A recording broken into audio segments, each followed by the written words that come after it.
او عرض مې دا کول زما عزتمندو چې دا واردات، دا خوبونه، دا خبرې،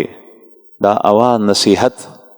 کله د پلار نصیحت وکي، کله د استاد نصیحت وکي، کله یو واعظ نصیحت وکي، کله په جمعه کې څوک بیان وکي،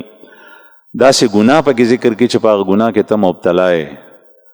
او دا سو وارې تا ته کېږي، تا باندې د الله جل شانه دومره مهرباني ده چې دا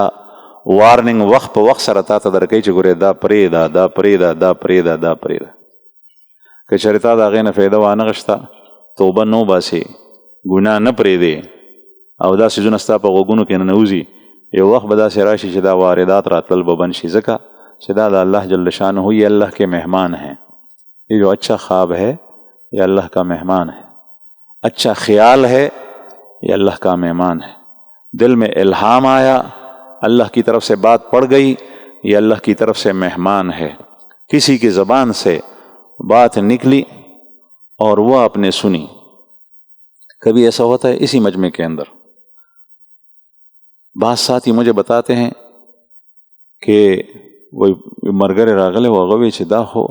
چې بیان کېدو هغه ټولې خبرې دې سړی ما ته وکړي، په ما کې دا وی نو دته چا ویلي یا بعضې ملګری هغه بل ته وایي چې زما باره کې ته تا ویلي چې دا خبرې وکړه. هر مجلس کې، اصلاحي مجلس کې، هر ځای کې داسې کېږي. هغه ته وایي چې نه ما خو نه دي ویلي، قسم ورته خوري، دی ورته وایي نه تا ورته ویلي چې داسې داسې خبرې وکړه، حالانکې وینه هغه دا د الله جل شانه د طرف نه واردات دي.